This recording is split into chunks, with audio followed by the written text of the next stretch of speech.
So you would sort of paint around a rather sort of abstract sort of shape, wouldn't you? Like that, you'd leave white paper here in that shape, and you may have one at the back. Then you would leave another area of white paper where you'd leave that space for where you can develop the shape better. There won't be much need to put eyes and beaks and feather patterns on these birds because they're not going to be that big in the mix. We're back to that sort of scale thing again, aren't we? About how big these various creatures are. I'm just going to get my image up for a moment. So there's my reference image on my iPad. And I'll quickly go into the design. There's a sort of L-shaped design. And if you look at a lot of classic art, the L shape is quite a popular design. There's all sorts of designs. If you check out um, classical art, there's all sorts of designs: L shapes, U shapes, W shapes, A shapes.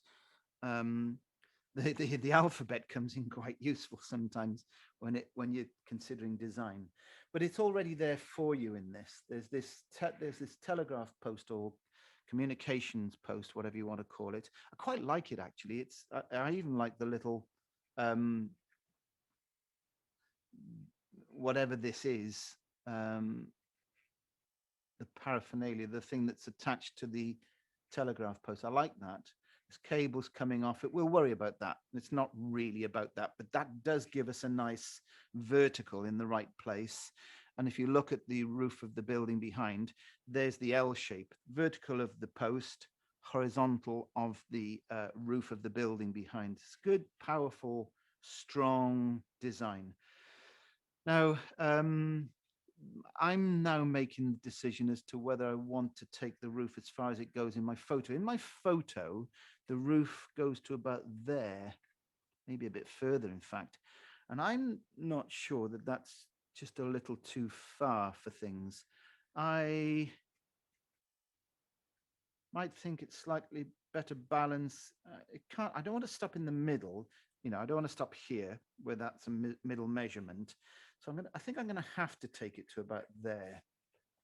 So that's the opposite end of the roof. There's a bit more. If you look at my paper, there's a bit more space here between the edge of my paper and the vertical, isn't there? The photo shows this post much closer to the edge. It does on my screen anyway. I think that's just the cropping as much as anything of the photo. So I'm moving it in because, I'm using that grid. Every week I mention this, I know, but it's so important. This post is bang on the grid line. It wouldn't be if it was over here as it is in the photo. It wouldn't be in a favorable position. It wouldn't be in as nice a position. So here's the edge of the roof, somewhere about here. Now, I don't like the idea of the roof disappearing out here without it being broken. And there is a shrub, a flowery shrub about here, and I quite like that. Comes around the telegraph post, comes into about here, something like this. There's a post, if you look about here. If I can, I want to include that.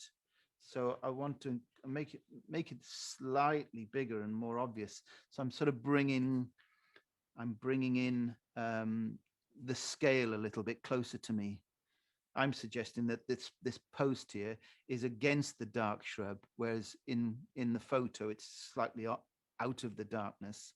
Though there is darkness behind it in the looks to be a doorway in the building. So it would be okay if the post was further this way, but then it would be a bit central again. So I think I'd like to put my post here.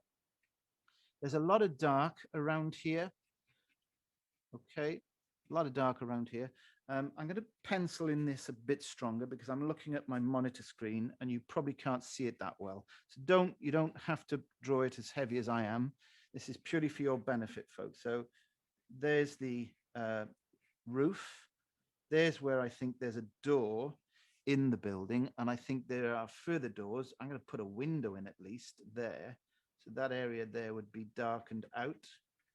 Most of that is the sun is coming from here.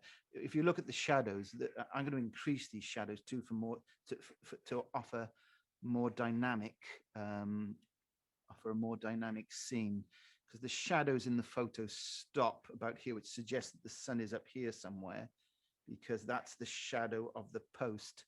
So I'm going to suggest that the sun's a little bit lower, giving me a longer shadow. Okay, artistic license. I'm not sure what this little square box is here, but I quite like it. For the moment, at least, it's going to stay. And this is exactly what I mean about, you know, playing with your options and the loose style. It is definitely not copying the photo. It's got the essence of the photo. It's got the essence of the place itself, but it's not. I'm trying to make it better. I'm trying to make it a nicer thing to look at. That's our remit, you know, as an what I think whether you're painting the loose style or not. I think as an artist, you've got to find ways of dare I say improving upon the actual image itself. I'm not going to say improving on nature because that's an impossible task. You know, nature is wonderful, but what we can do is at least make our paintings better than the photo.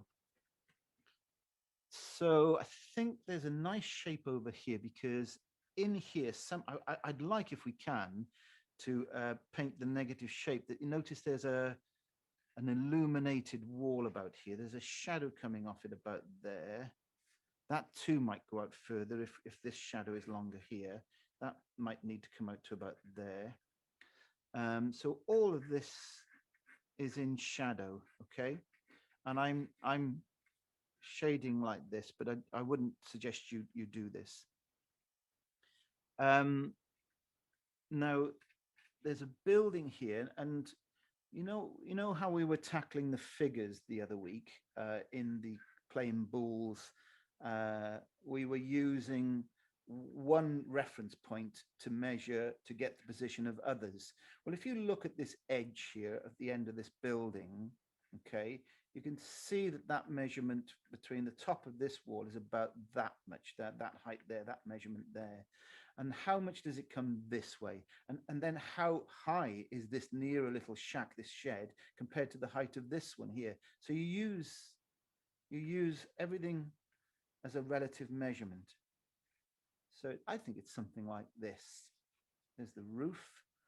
Here's the furthest end, which I'm not going to make too much of. I quite like a soft transition at that point there.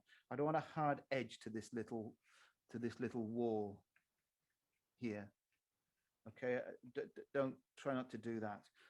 There seems to be a gate here anyway, so we can perhaps use texture to indicate this gate rather than expect to have to paint it as it is.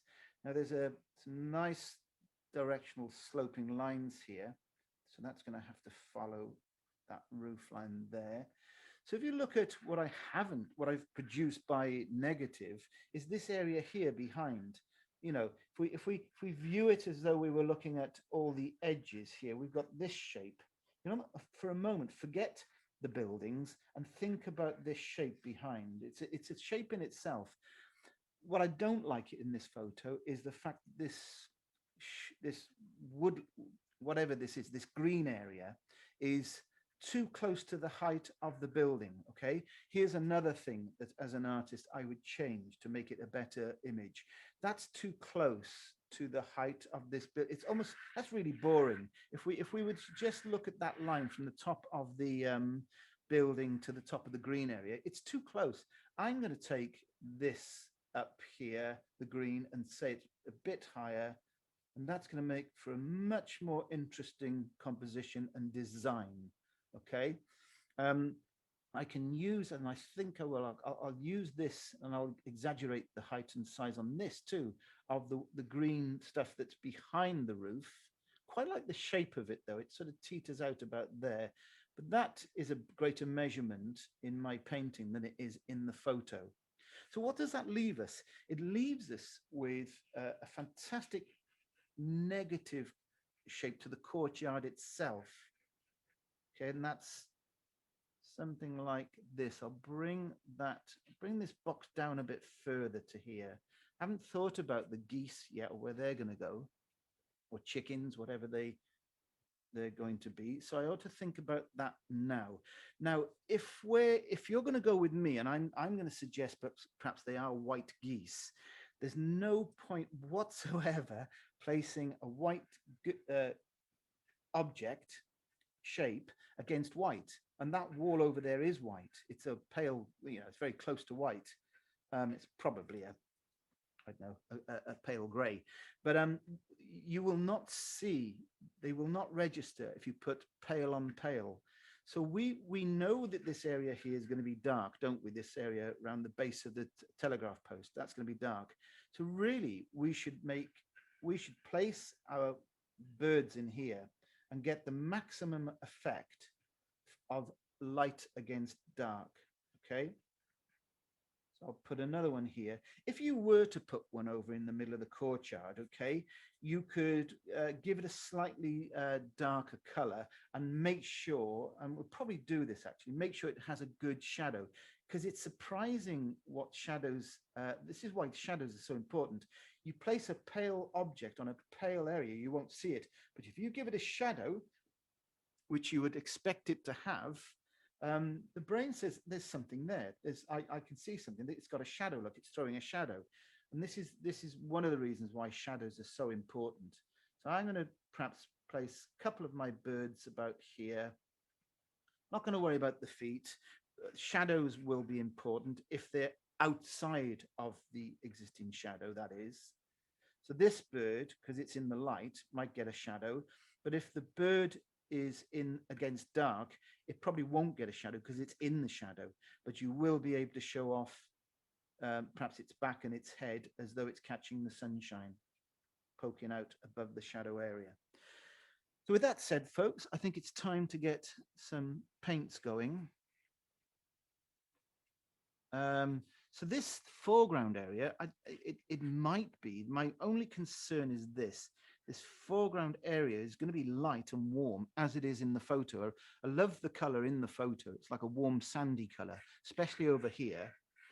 But sometimes you have to bring in a hint of shadow right at the bottom. Otherwise, there's if you put all your dark weight and shadow into the painting back here, there's a sense of things falling towards you.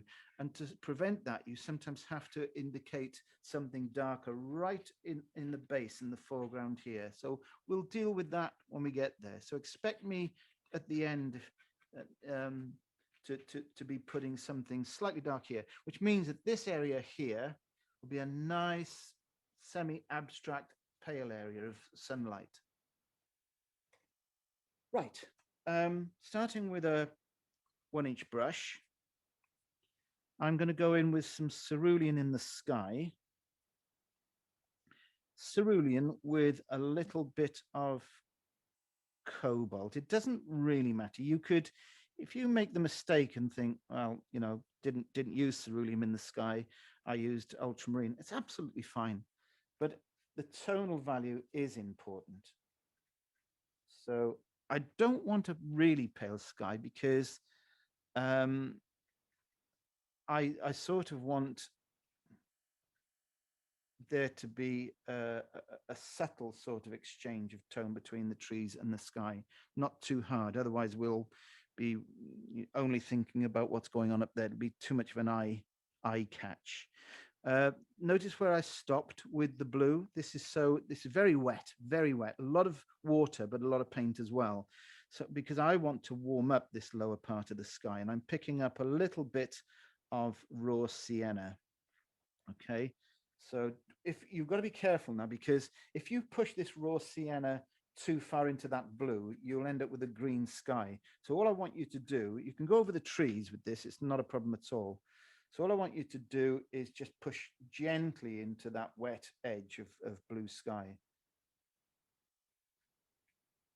So, and I'm going to stop. This is do this in quite a leisurely fashion, to be honest.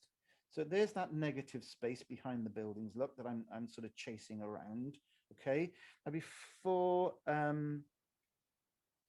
before this gets a chance to dry out completely, it's a bit too wet now, but before that gets a chance to dry out completely, I'm going to mix those two colors, but the blue of the sky and the yellow, the raw sienna, and that will give me a starting point for the trees themselves because it's going to make a green. A little bit of cadmium yellow, a bit more ultramarine blue, and I'll get a green here. Because we went over those trees with the sky mix as well, it'll tie in better.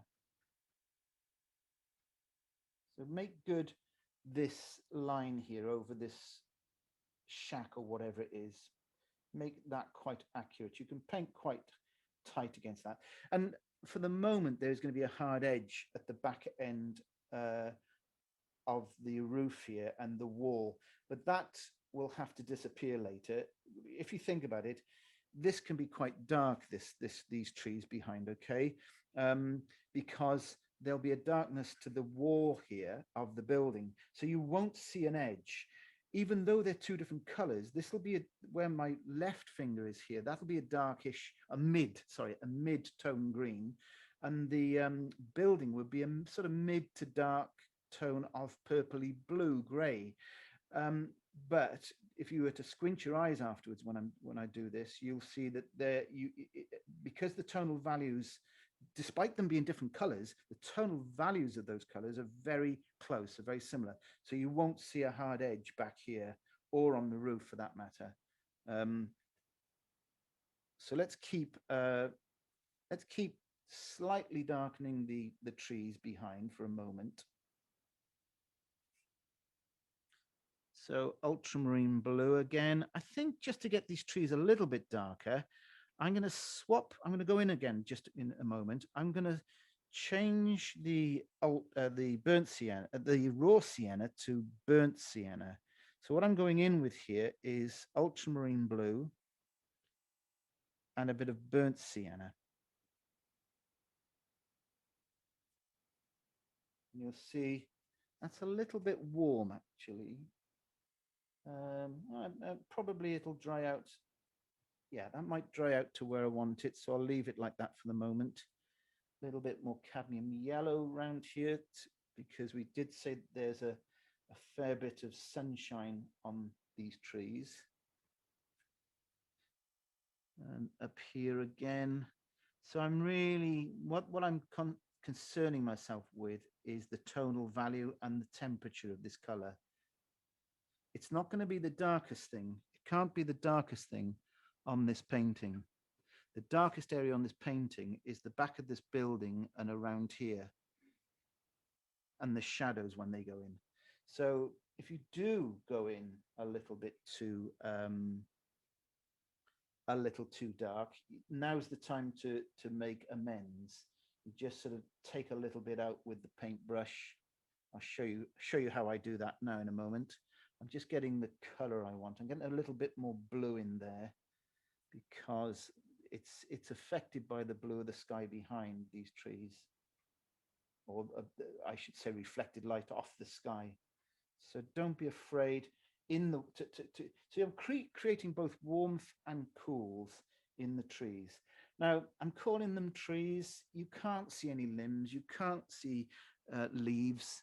You could in a moment, not now, when this is dried off a little bit, when the paint has actually had an opportunity to go into the paper rather than where it is at the moment, and that's sat on the surface. When it's gone into the paper, you'll be able to scrape the inference of a couple of branches or whatever limbs of the trees if you want to. Not absolutely necessary, because they're not that much, not close enough to us really to start worrying about details such as leaves and twigs and branches.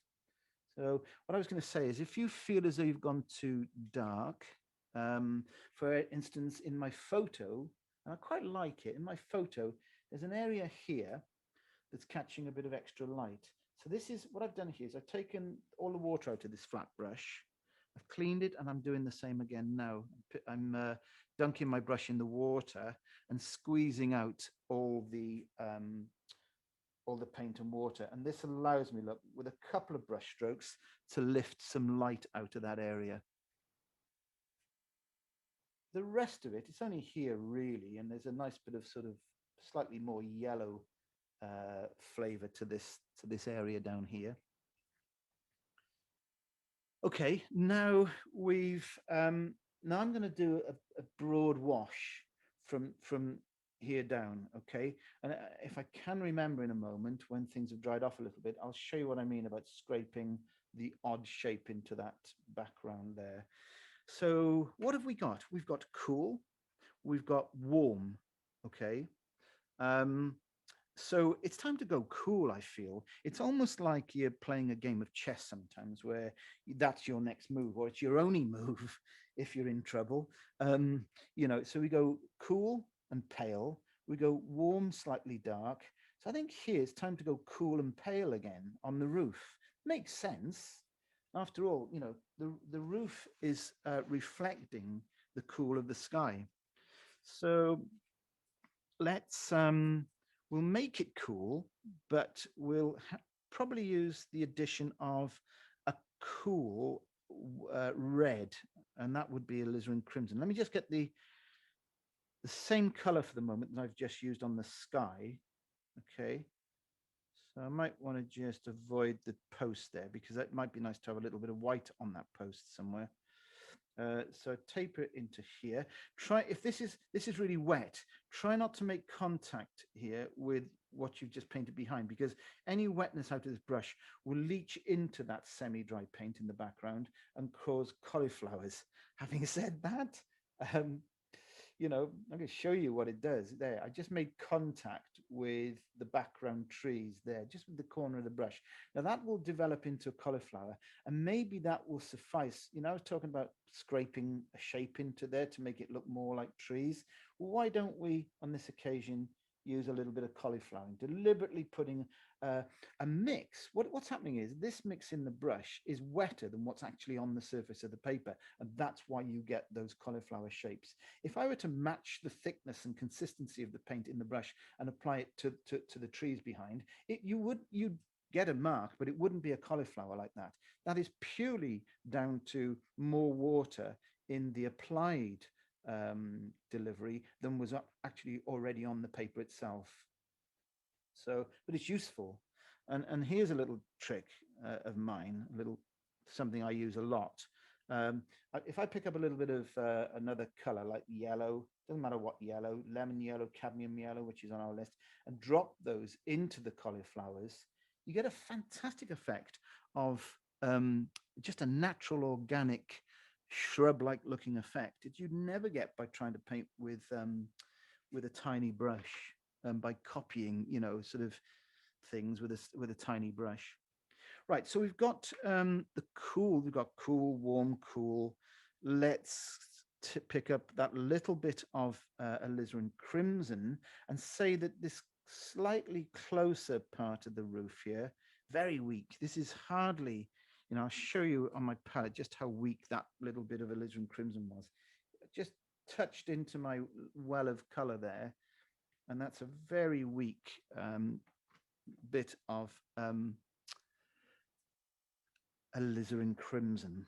Okay, now mentioned earlier that we need to go dark into here. The only thing is now I can't do it because I have a wet edge, don't I, at the bottom of my roof there.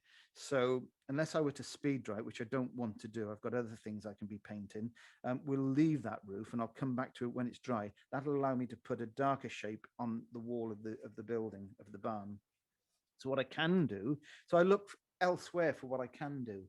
And we have a similar ish color over here on this roof. And in fact, look at that. It's a very similar color throughout. And I probably will have to put some dark behind here because it's a gate and we can see the let's do that now.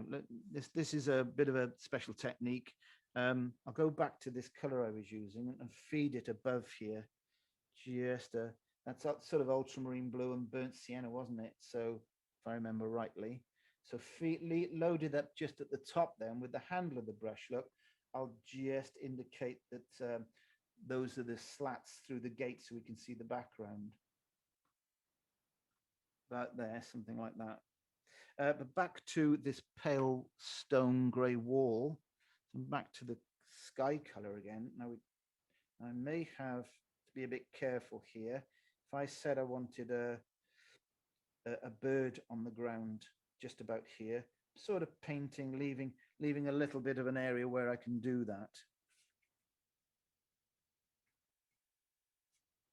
Now I'm looking at these, and they're probably going a little too pale, a little bit odd looking, but now's not the time to do something about that. I like them.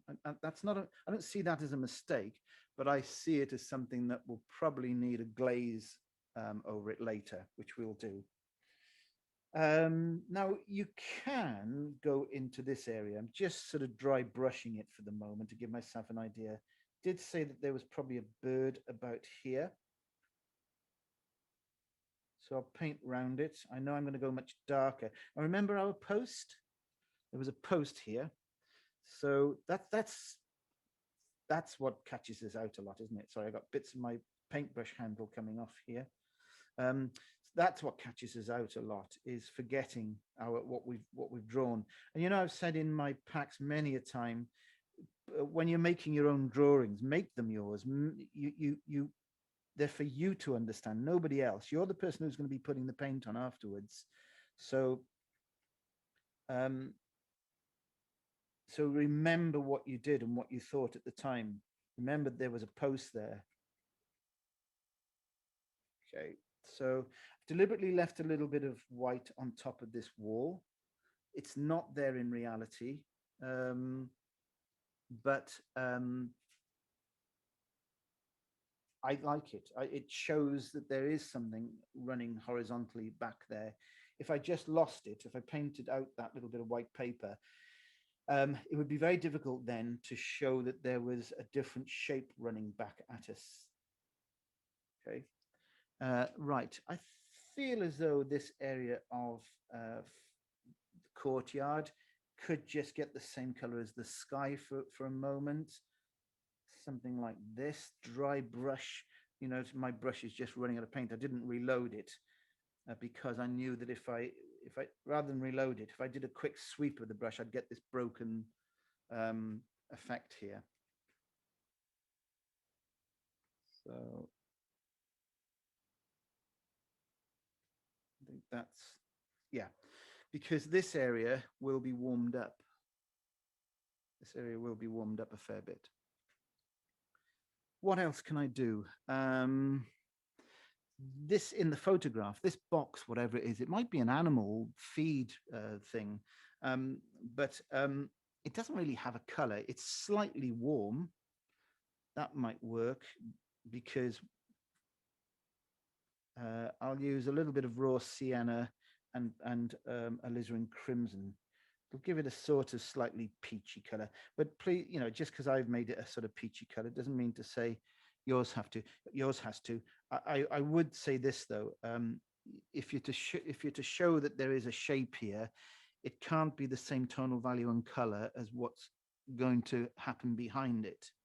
So, but for now, I just see that as a slightly shadowed side of a square box type shape. That's all it is. It's a square box type shape.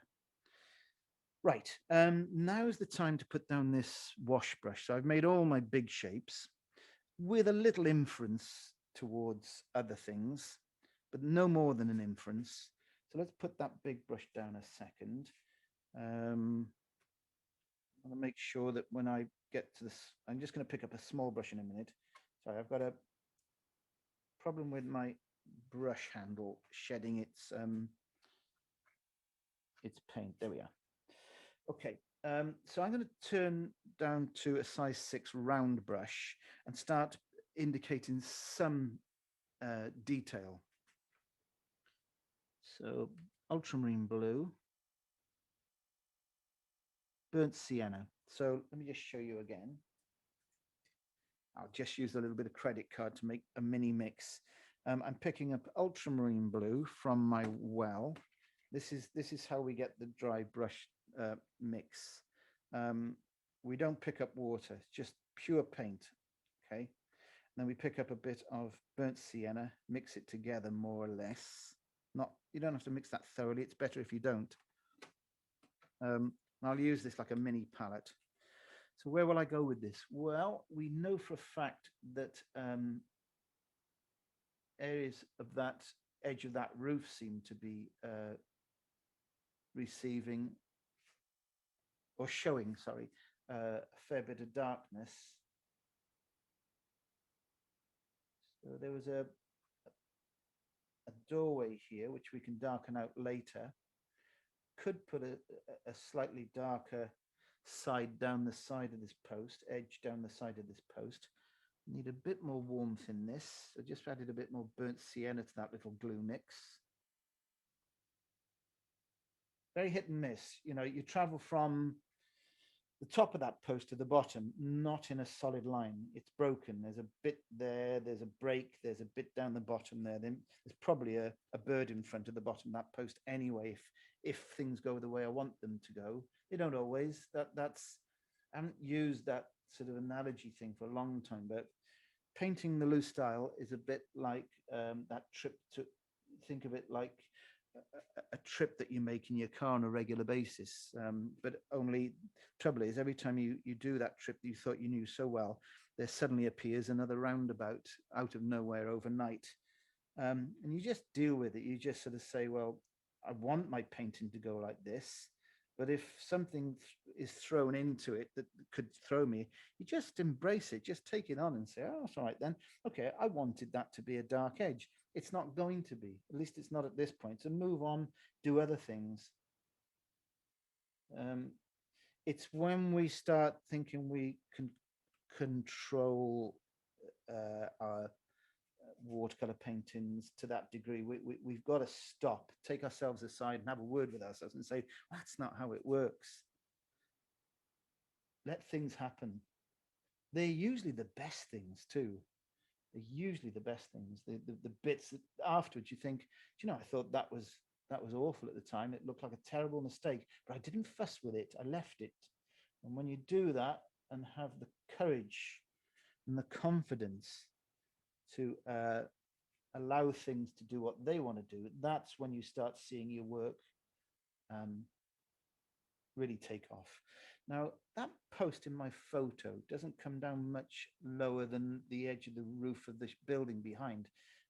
So I think I like that. I think I'm going to stop it about there. Nice bit of depth of tonal value about there.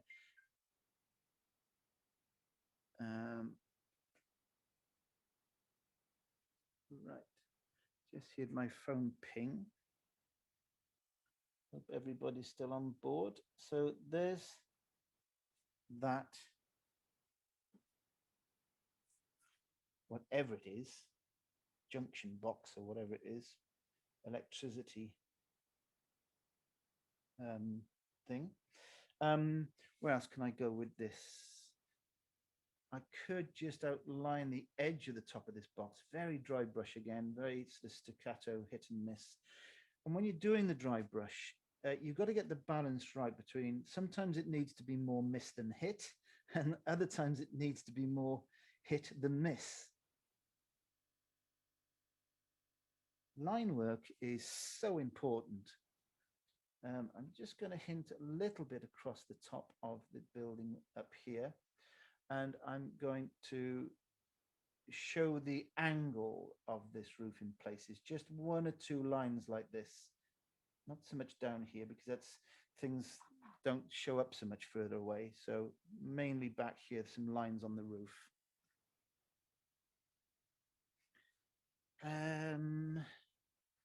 shouldn't be thinking about shadows at this stage, but I'm just reminding myself there probably will be a shadow under this box shape. You anything you think on the courtyard in this farmyard scene, broken. It seems as though the grasses and weeds have started to grow through the cracks and fissures in the concrete surface here, doesn't it? So, you know, we can make textured sort of shapes here like this. We need to show that there is an overhang here. We can put a little bit of more detail in the gateway, especially at ground level. There seems to be a fair bit of stuff growing at ground level. There's hopefully a bird here later. So, and then those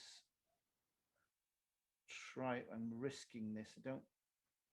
This is direct painting as opposed to indirect painting. So I'm really sort of painting the gaps in the slats on top of that wall.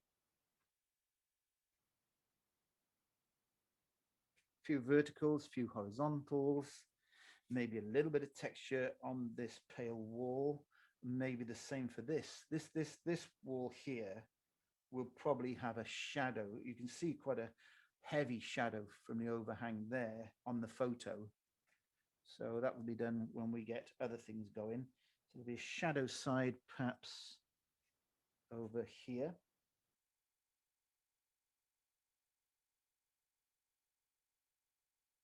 Behind that post at the end of the wall there.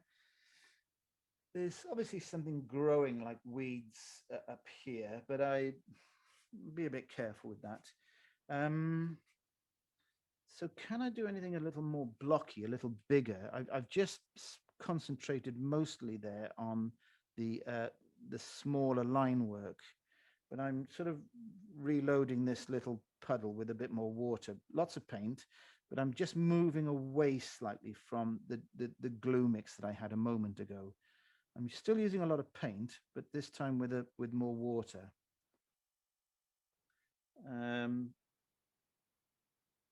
Yeah, I'm not sure I can do that much. I think I'm going to put the door in, and that was a delivery of rich paint, okay? But now I'm picking up water. Make a very, what is that shape? Look, it sort of it tracks down the right-hand side of this void of this doorway, doesn't it? So tracks down here. And if you leave this little slither here that I've done, this wedge shape, in a moment I'll show you what to do with that, because that's an area you'd expect to have a little bit more light about it, because the light's coming this way. It's probably reflected light. There's a hint maybe that you can see what's in the interior. In the photo, there are some old pallets, I think it is, in front of that. Now that could be quite useful, but I'm sort of forfeiting that detail for my birds. So over here, there's some pallets, some discarded wooden pallets.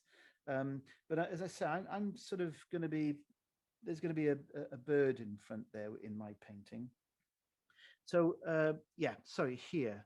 So make a deep color, dark color for this area here. And I'm just going in with a bit more cobalt blue. Cobalt blue is a good color for dark doorways like this. What I want, I'm being patient. What I want to do is, when that's all a bit drier, this little wedge shape that I've left at the moment will get some water scrubbed into it, teasing some of this darker paint into it, and it'll keep that little wedge shape a paler color and look quite natural by the end of it. Now, there is a shrub here, and I might need to be thinking about that next. Just place the edge of the door down there.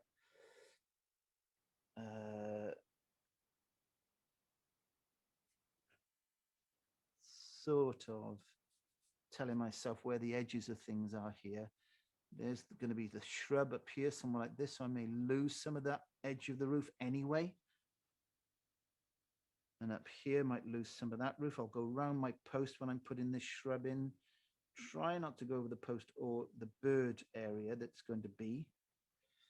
So my shrubby area is going to be about here somewhere. Right, where else can I go? See, when this is dry, the wall of this building is going to go dark as well. But you need the doors and the windows to be darker than that in the first place. So we'll let that. I'll speed dry that, I think. Um, there's a dark edge over here, but I'm not sure that that's a good place to start putting such an eye-catching thing. So I'll make a pale version of a doorway over here. It's not going to be as dark as these. You don't want people over here. You don't want people looking over here. So, okay, I'm going to speed dry this. Put down my little mini palette.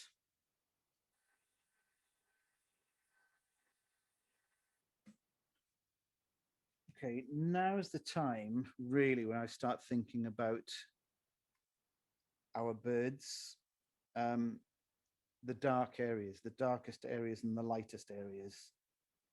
We will have to go back at some point with probably a rigger brush. You know, I can imagine if I have a rigger brush loaded a bit later towards the end of the painting, I'll be putting in the cables up here. I can re-establish some of the lines of the roofs if I need to. But for the moment, we need to start looking at the big shapes. And this is where I'm going to use the 14 round. Now, you could use a mop brush, but I purposely put a 14 round brush on the list of materials because some of us might not have a mop brush. The difference between a mop brush and this big round, for starters, this round brush is partly synthetic, so it'll have some type of nylon-y type sort of fiber in it mixed in with natural fibers. Still a good brush, and it holds a lot. For watercolors, you want to avoid 100% synthetic brushes. Some of them are pretty good. I think Pro Art make a fairly good synthetic, 100% synthetic watercolor brush. But for the mostly, even for this loose style, you should consider your watercolor brushes to be at least partially synthetic and partially natural. So here's what I mean. Here's the big guns now. Here's the dark shape of this shrub over here. Now, you know, there are little pink flowers in it, but that would be a big mistake at this stage. If you want to dot something like if you leave a little pocket here now and again, and you want to dot some of those pockets that I leave out with a pink color, you could make it from alizarin crimson and white gouache if you wanted to. Then, you know, that's the thing to do. Leave little pockets like this. So what I'm doing is I'm using a sort of hit and miss, quite careful application of paint here. A cobalt blue, burnt sienna. So you sort of got to say, well, is it warm, this shrub? Is it a warm color? Is it a going around my birds? Sorry, the reason I'll go a bit quiet a minute because I'm carefully going around my objects. Now we did say I'd lose that tree, the post of the telegraph post there. So see the telegraph post to about there. Notice how I leave little fillets of lighter round shapes. If I just drew this right up to the box that I painted earlier, this square thing in the foreground, if I just drew up to the line, that would disappear. You'd lose it.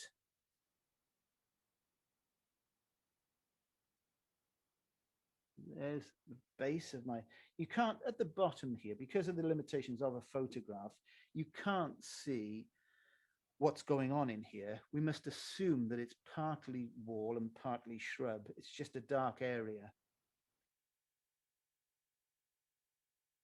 So another bird over here. And perhaps we'll try shaping out the bird a little bit now. I'll come this side. Now I'm using this dark color to suggest the shapes of my birds here, if you can see this. So I'm saying there's dark areas behind against the wall of the buildings behind, and that's what I'm using to allow me to shape these birds here.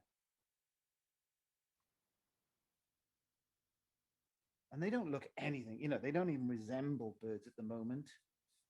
Hoping they will.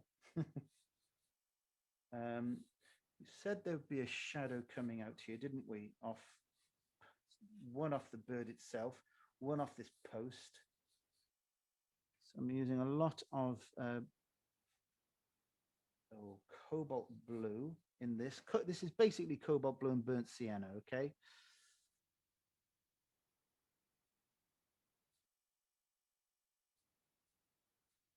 And there will be a form shadow on the back on this side of this square box eventually. And this is cast shadow that I'm using at the moment. So, okay, so we might have to go a little bit darker on the wall. Unlike the photo, if we really want to show that there's another bird here where my finger is, we're definitely going to have to go, unless we paint it as a dark bird, it could be a dark species, colored species of that particular, something like, you know, I don't know, sort of domestic birds, and Muscovy duck or something like that, those beautiful dark brown ducks. So you could do that. You could make that a beautiful brown bird. But if you don't do that, you've got to go darker in the wall behind. That's my point, the point I'm making. So now in here, I would definitely consider putting a little bit of texture in. And I'm using my fingernail here. You could use a credit card. Just make a couple of shapes as though what your nail is creating is the shards of light over the top of that shrub, something like that. Okay. Now, is it reading? Is I know that a lot of this is going to go darker behind as well anyway, but I just want to make sure that this is all reading correctly. A little bit more definition to this bird here.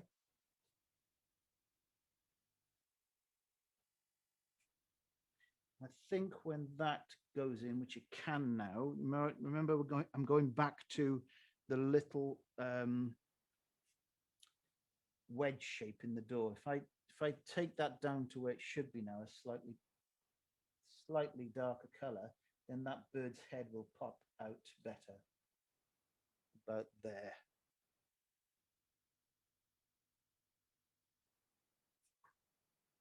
Now I'm going to push all this doorway together a little bit there.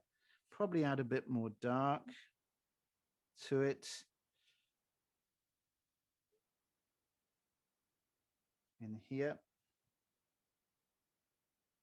But always thinking about that little area down here in the left-hand shape is a bit paler. It's as though the light is bouncing off the courtyard and illuminating the inside slightly of the doorway.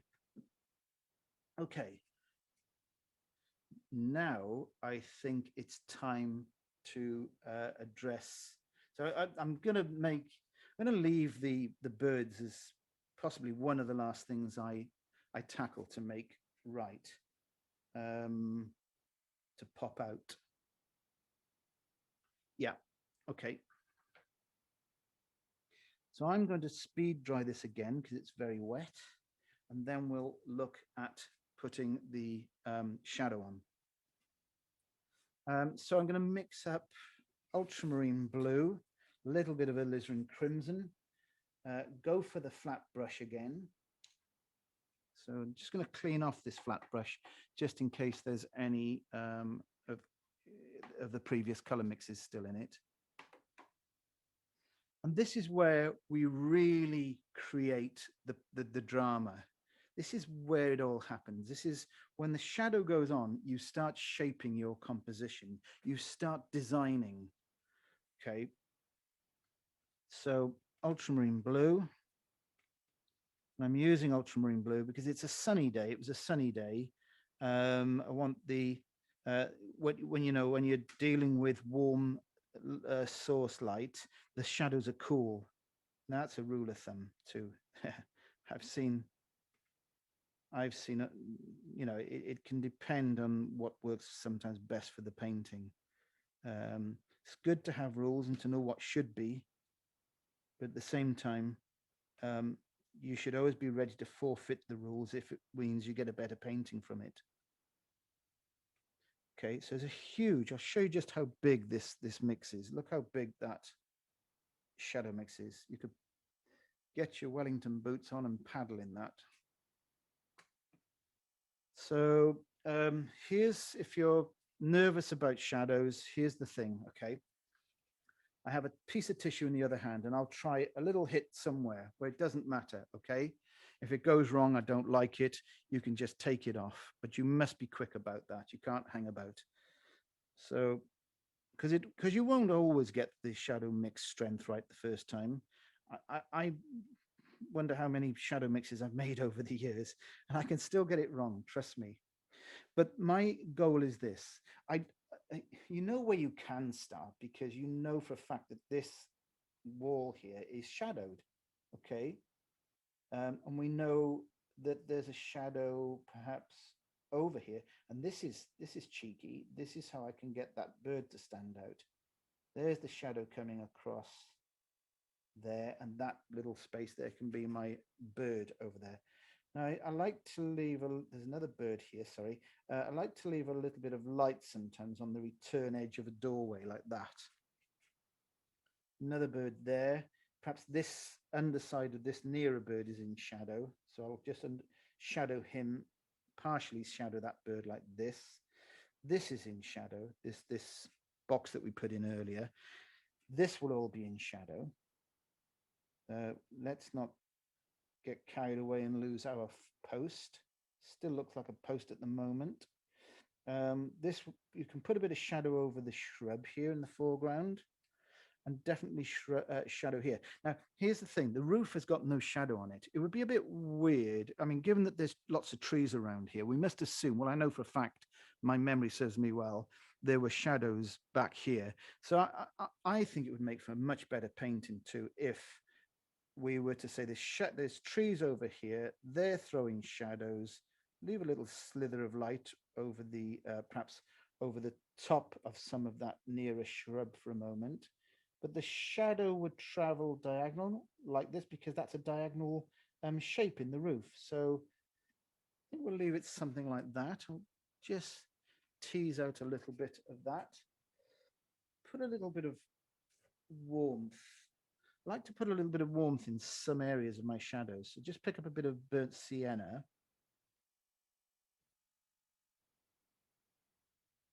And we'll just warm up a little bit of that roof shadow here. And a little bit of the warmth down here in the lower part of the shadow.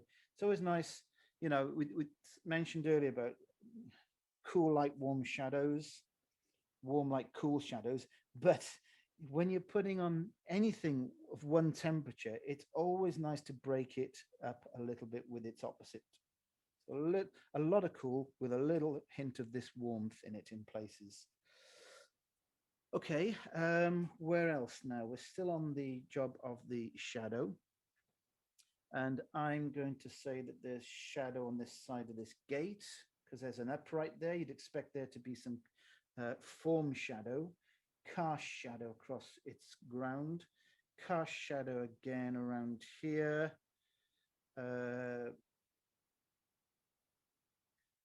I might decide that, well, that's the shadow that's in my photo. Okay, that's the shadow that's in my photo. Do I like it? Do I think that works? Could I do something that would make it look better?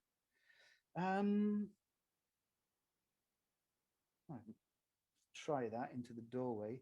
Actually, I don't mind that. I think I'm probably going to have to shadow the angle over here a little bit. I'll take a little bit off there. I always put a little bit of that warmth in again. Just touch it in places. Definitely shadow. You know, I said about the so notice how I tackle things not always immediately. I said, well, you know, these were paling off, these little cauliflowers, but I was wise not to do something about them at that time because I knew that would be the wrong time. Let them develop, then decide that you want to knock them back. So I can say this shadow off uh, this building here. This is what I meant about losing the edge of the building. The shadow and tonal value here becomes one. You can't see where the building ends and the shadowed woodland behind starts. You can with this edge here because you want to show off the contrast there. Nice soft edge to our um, woodland behind there because, you know, mostly edges on hard surfaces will be a hard edge, whereas when we put shadows on trees and shrubs and things, they need to be soft edge. So I just rattle around with my fingertip here to soften off those shadows. uh, I think now I'd really like to say, well, you know, I think these trees over here look a bit better in the photo, and they're in shadow. There's shadow on this um, area, something like that.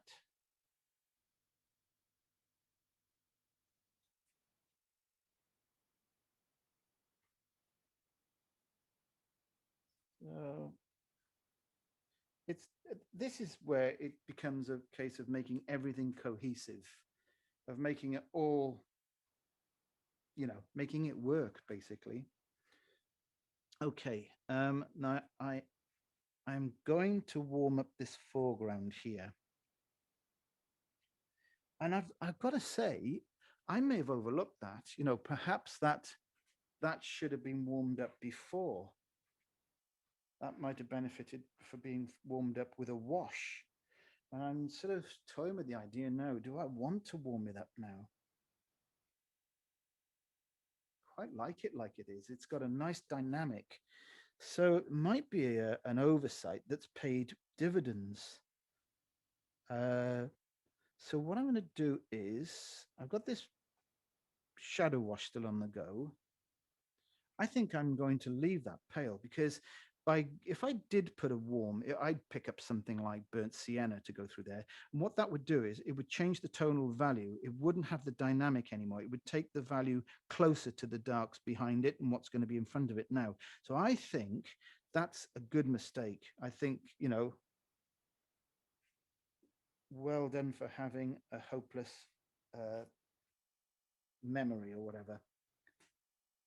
So yeah, I think that works much better. Okay, so let's try and get this finished. So I'm putting down the big brush. I'm going back. I'm probably going to use work now between a small number 6 round and a rigger brush. So this is where we fine tune. We can, if you want, I mentioned the alizarin crimson and a bit of white just to sort of dot out a few of these flowers, whatever they are, wild valerium or something like that. Um, just going to put a little bit of white on my credit card, my mini palette.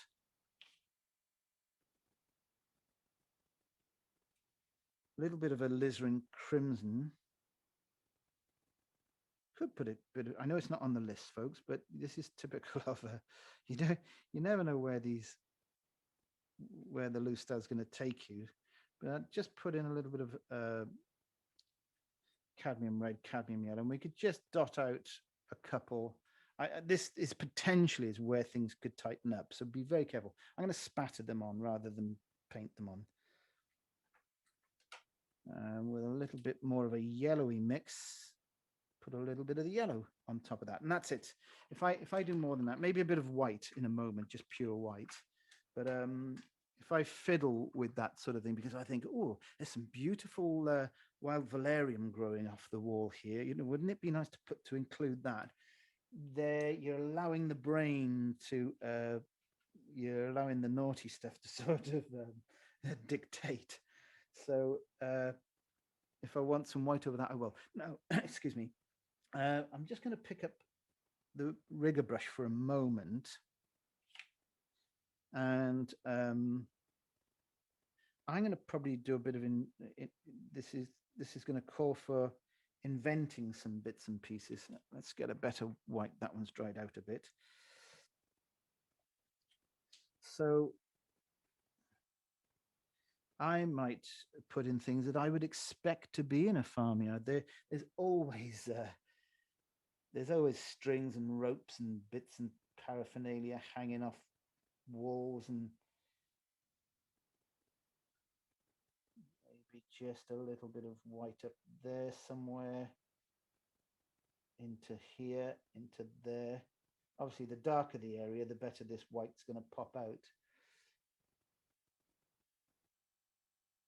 So, a little bit of spattering, as I mentioned earlier.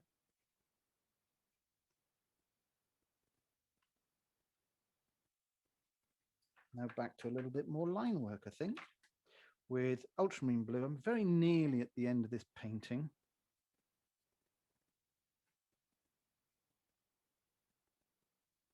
A couple of cables. Cables are good. The only trouble is with my cables in this photograph, they go out of the painting, if you notice. I'd like them to come in like this, from this direction.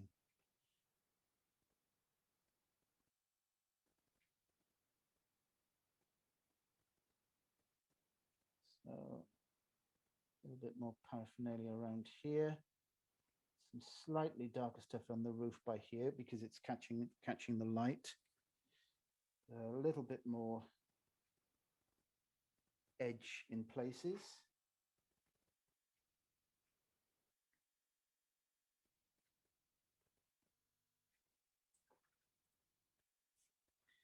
And let's see if we can shape these birds a little bit. So I'll take a gray mix for the moment of ultramarine blue and burnt sienna. Very, very weak. A lot of water in it, and mostly burnt ultramarine blue. Sorry. So I just put a little hit under the neck, a hit for the eye, a tiny little hit for the eye. You know, these birds might typically have there's perhaps the shadow head here on this one. Perhaps these birds would typically have yellow beaks, but honestly, you're asking for trouble if you start placing bright yellow beaks on these little shapes. It's not going to look like that. So ultramarine blue, let's see if we can get a little inference towards the legs, just one leg on this nearer bird, maybe something slightly darker on this feeder. You know, there might be a shadow under the bird's tail there. Anything, it's always back to that, find the essence, find out, and that's what your sketches that you made in the week will do for you, your practice runs. If you do a little bit of shadowing and drawing and pencil work under your shapes, just to help you develop them, you'll understand what's required to make the smallest of difference, the smallest of brush mark, to make it look like what it is you're painting. So to expect that to happen when you're actually performing, producing a painting, is hard, very hard work. It's a case of, you know, get it practiced. So I think, folks, really, we're sort of there.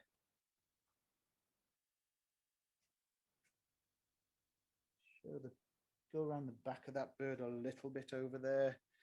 You could even now just put in another, let's put in another bird that's in shadow, so he would be dark. We'll put him about there, something like that.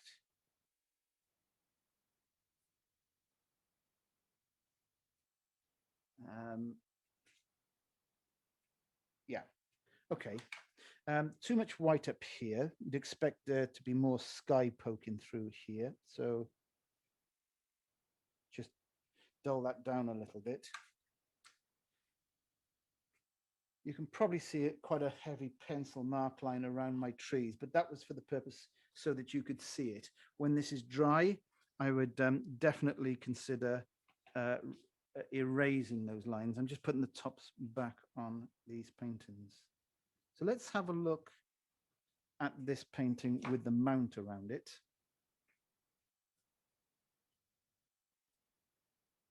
I think it's important to get that dark streak and it just there, just something like that. Okay, folks. There we are. So a quick recap. You know, it's washes, cool and light, slightly darker, warmer, back to light and cool. This is a sort of neutrally, as it turned out, shadowed, but the shadow goes on at the end, remember, or near the end at least, for the main building. It's planned out. It's composed. It's designed. It's designed before and during, in a way, because you design it in your head when you're drawing it out. You make the decisions to shorten your building, to move your telegraph post, but it's also designed on the fly when you're putting your shadows in, because your shadows are so important that they breathe life into your work. And they have to be composed and designed with every bit as much care and thought as the initial drawing and decisions. I hope you've enjoyed this demonstration. I hope you've gained something from it. Bit different to the previous week, where we made more of the actual animals as subject matter. This is an inference. This is, if you look for them, you can see them, so that you can see the birds. But a lot of this was allowed to morph as I painted it. I knew that areas would need to be allowed to happen rather than force my shapes, etc. Thanks for watching, and please remember to hit the subscribe button. If you want notifications, automatic notifications as and when I upload new videos, then please remember also just to hit that little bell button. And thanks for watching.